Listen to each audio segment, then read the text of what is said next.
Assalamualaikum warahmatullahi wabarakatuh. Selamat malam teman-teman training melatih administrasi penjualan bagi salesperson. Perkenalkan, nama saya Nuryasita. Di sini saya diamanahkan untuk memberikan training administrasi penjualan bagi salesperson. Saya Nuryasita, kelas MP2B.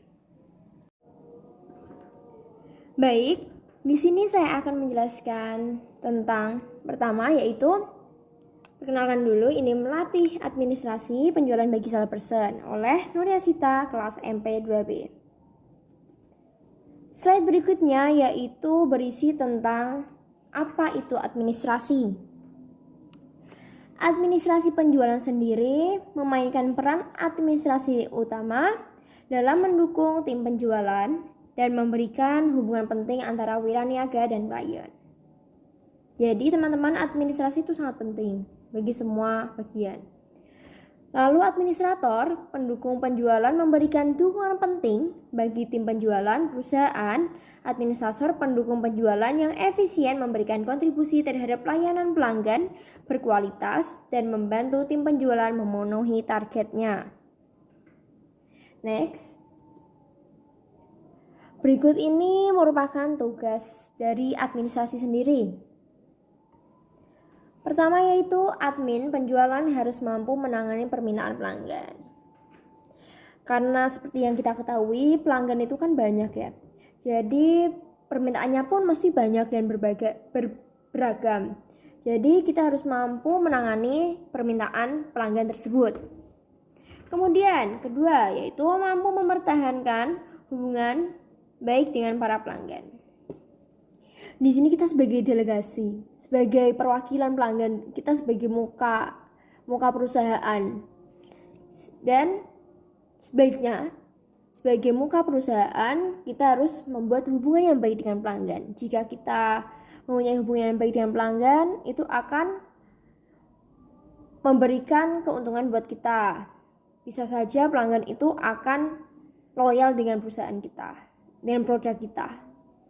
Dan ketiga yaitu mengejar harga jual yang telah ditentukan oleh perusahaan. Kita ketahui mesti perusahaan telah mematenkan harga atau menentukan harga untuk suatu produk, dan kita di sini untuk mengejar harga jual yang telah ditentukan oleh perusahaan. Keempat ini ada membantu penumbuhan bisnis.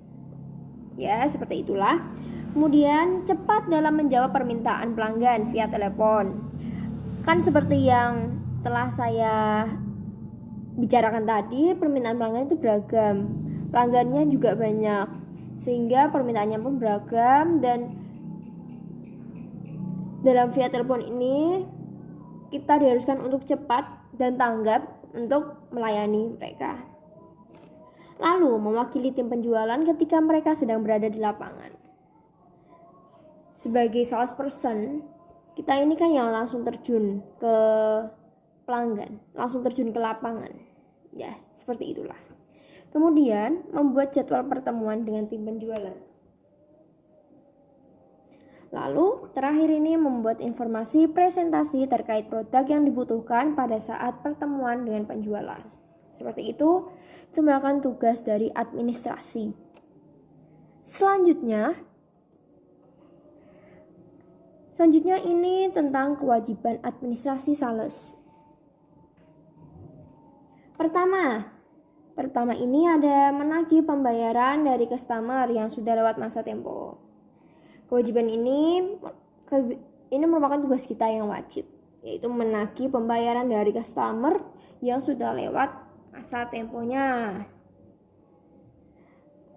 Dan ini dilakukan agar ya tidak, kalau dipikir-pikir ini bisa menguntungkan pelanggan, karena jika kita nggak menagihnya, pelanggan juga lupa.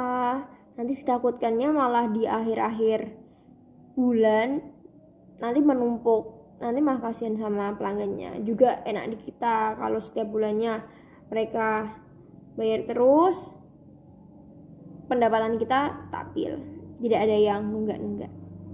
Kemudian memproses pemesanan customer via telepon, email, chat, dan lainnya. yang merupakan salah satu tugas dari administrasi sales. Ketiga, ini ada memastikan target penjualan tercapai setiap bulannya. Seperti yang telah saya jelaskan tadi, perusahaan itu mesti telah menargetkan, telah memberikan target bagi karyawannya dan telah menargetkan setiap bulannya itu harus terjual berapa, harus income yang kita dapat berapa, mesti perusahaan sudah ada dan kita di sini sebagai membantu perusahaan untuk merealisasikannya. Kemudian keempat ini yaitu selalu membuat laporan baik harian, mingguan, bulanan hingga tahunan. Ini manfaatnya bisa memudahkan kita untuk laporan di akhir-akhir. Contohnya kalau kita buat laporan harian, nanti akan memudahkan kita dalam membuat laporan mingguan. Dan itu pun sebaliknya, dan itu pun berangsur-angsur nanti sampai bulanan hingga tahunan. Jika ini benar-benar terrealisasikan, laporan keuangan ini, laporan administrasi ini akan efektif dan efisien.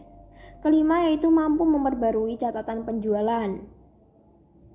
Dan seperti itu, dan terakhir yaitu memberikan informasi yang jelas seputar penjualan berdasarkan produk maupun wilayah. Seperti yang telah kita ketahui, salesperson itu kan yang terjun langsung ke lapangan. Kita langsung bertemu dengan customer kita, dengan pelanggan kita, dengan calon pelanggan kita. Jadi di sini kita juga yang membawa informasi buat perusahaan, kita yang berusaha untuk mendapatkan database itu nanti kita input ke perusahaan, kita bilang ke perusahaan, nanti akan memudahkan perusahaan untuk mendapatkan data-datanya. Lanjut, ini merupakan fungsi administrasi.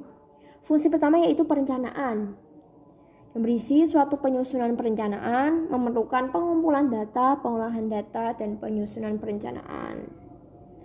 Ya, ini yaitu memerlukan pengumpulan data, pengolahan, dan penyusunan perencanaan. Ini fungsi dari perencanaan. Kemudian kedua yaitu pengorganisasian. Suatu kegiatan menyusun dan membentuk hubungan kerja. Pengorganisasian ini kan seperti yang kita ketahui ya, organisasi kan sekumpulan orang banyak yang mempunyai satu tujuan yang sama. Nah, adanya ini itu dengan fungsinya sebagai pengorganisasian, kita bisa menyamakan tujuan kita di perusahaan biar tujuan dari perusahaan itu dapat tercapai. Lalu ketiga, staffing. Staffing ini menyusun personalia mulai dari perencanaan konsumen sampai usaha konsumen memberi daya beli. Namanya staffing, yaitu menyusun personalia mulai dari perencanaan konsumen sampai usaha konsumen memberi daya beli. Lanjut, kemudian ada pengarahan. Pengarahan ini yaitu memberikan bimbingan dan saran kepada konsumen. Seperti yang awal tadi telah saya jelaskan, konsumen ini mesti mempunyai permasalahan yang berbeda dan mesti juga butuh solusi yang berbeda-beda. Dan kita sebagai orang yang terjun langsung ke konsumen dengan harus kita bisa memberikan pengarahan, memberikan jalan keluar yang baik. Seperti itu. Kelima yaitu ada koordinasi, menjalankan kegiatan dengan baik sehingga dapat tercipta kerjasama dengan konsumen. Koordinasi ini kan artinya koordinasi ya. Kita harus bisa saling koordinasi. Kalau kita saling berkoordinasi, kita tahu apa yang dibutuhkan konsumen. Nanti kita bisa memberikannya. Pokoknya dari koordinasi ini kita bisa memberikan timbal balik yang sangat baik. Lalu ada reporting. Keenam ini report. Artinya laporan ya, menyampaikan perkembangan kepada perusahaan. Kita sebagai yang terjun langsung kepada konsumen memberikan laporan kepada perusahaan. Lalu ada budgeting. Budgeting ini mengelola perencanaan anggaran. Budgeting tentang keuangan. Lalu Dan terima kasih. Ini sudah untuk terakhir, ini saya harap para salesperson, para training salesperson ini dapat memahami apa yang saya telah jelaskan tadi, mulai dari apa itu administrasi, apa itu tugas-tugasnya, dan apa itu fungsi-fungsinya serta kewajiban dari administrasi sales sendiri. Terima kasih. Sekian dari saya. Maaf bila ada salah kata, dan maaf jika ada suara yang kurang berkenan. Oh iya, saya ada tugas untuk salesperson untuk menyusun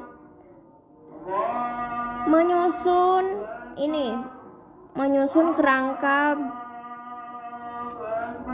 menyusun ini mulai dari perencanaan, pengorganisasian, staffing, pengarahan, koordinasi, reporting, budgeting. Itu tugas dari saya. Semoga dengan adanya tugas ini menyusun ini ya, fungsi-fungsi organisasi. Nanti perencanaannya kamu mau merencanakan tentang apa, gini-gini, pengorganisasinya nanti gimana ya. Dengan saya harap dengan adanya saya memberikan tugas fungsi ini, salesperson bisa memahami dengan baik ilmu yang telah saya berikan. Itulah dari saya. Bila ada salah kata mohon dimaafkan. Wassalamualaikum warahmatullahi wabarakatuh.